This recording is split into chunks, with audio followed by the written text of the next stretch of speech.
आज कारगिल विजय दिवस है और 1999 में पाकिस्तान ने कारगिल की चोटियों पर कब्जा किया था और फिर भारतीय सेना ने उन चोटियों को पाकिस्तानी कब्जे से छुड़ाने के लिए एक युद्ध लड़ा जिसे आप कारगिल युद्ध के नाम से जानते हैं।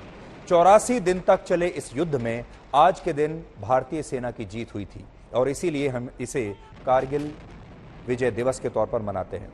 आज की पीढ़ी के जीवन का यह पहला युद्ध होगा जो भारतीय सेना ने लड़ा और अपने पराक्रम से जीता। जब यह युद्ध लड़ा गया उस समय भारत में 24 घंटे के न्यूज चैनल्स की शुरुआत हो ही रही थी, इसलिए आप यह भी कह सकते हैं कि यह भारतीय सेना का ऐसा पहला युद्ध था जिसे देश के लोगों ने टीवी पर देखा, अपने घर में बैठकर देखा। यह युद्ध कई मायनों में बहुत खास था। हम हर साल कारगिल विजय दिवस तो मनाते हैं, लेकिन इस युद्ध ने हमें क्या सिखाया शायद इस पर कभी बात नहीं करते। इसलिए आज हम सबसे पहले आपको कारगिल युद्ध का एक फ्लैशबैक दिखाएंगे।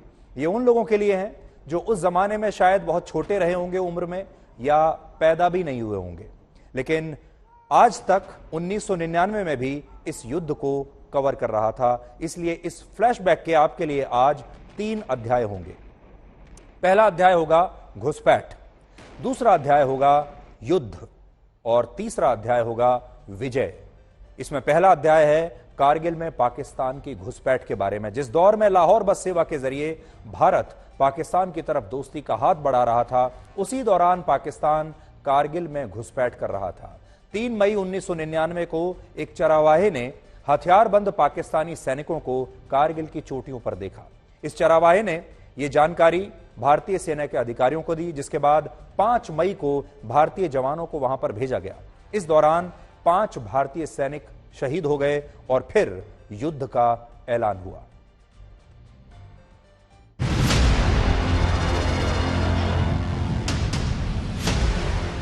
मैं दोस्ती का पैगाम लेकर पाकिस्तान गया था, मगर उन्होंने हमारे साथ विश्वासघात किया, दोस्ती की आड़ में हमला किया। हमें इसका जवाब देना है, हम देंगे। देश की रक्षा के लिए हम हर कीमत चुकाएंगे। शांति की स्थापना के लिए हम किसी भी हद तक जाने को तैयार हैं।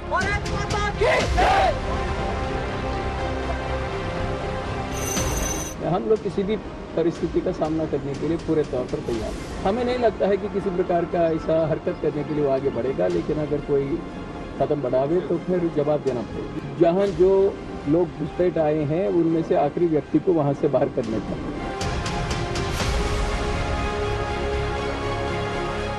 The response to this military challenge from Pakistan will be given as we deem militarily appropriate.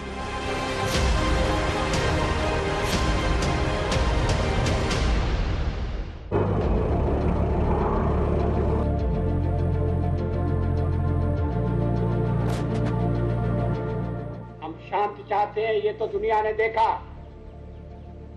अब दुनिया ये देखेगी कि हम शांति की रक्षा के लिए और अपनी शक्ति का भी प्रदर्शन कर सकते हैं।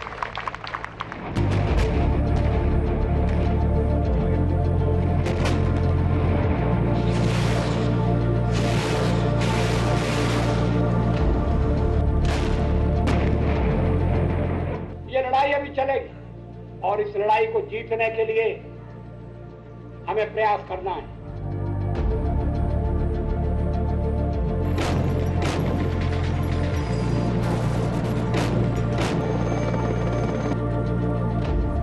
लड़ाई के परिणाम के बारे में भी मेरे मन में कोई संदेह नहीं है। हमारी विजय निश्चित है और हम विजयी होकर दिखाएंगे। आज से 23 साल पुरानी कहानी है। आपको फिल्मों की कहानियां तो अक्सर याद रहती हैं, आपको फिल्मों के किरदार भी अक्सर याद रहते हैं, लेकिन हम चाहते हैं कि आपको अपने देश की असली कहानियां भी याद हों। अपने सैनिकों की जो शौर्य गाथाएं हैं वो भी आपको वैसे ही याद हों। कारगिल विजय दिवस की कहानी का अब दूसरा अध्याय देखिए और उसका नाम है युद्ध। भारतीय सेना ने पाकिस्तान की इस घुसपैठ का जवाब ऑपरेशन विजय से दिया। ये जो पूरा युद्ध हुआ, इस ऑपरेशन का नाम रखा गया ऑपरेशन विजय।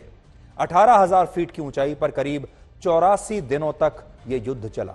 भारतीय सेना ने पाकिस्तानी सैनिकों पर 2.5 लाख गोले दागे और 300 से ज्यादा तोप, मोर्टार और रॉकेट लॉन्चर से हर रोज औसतन 5000 से ज्यादा फायर किए गए।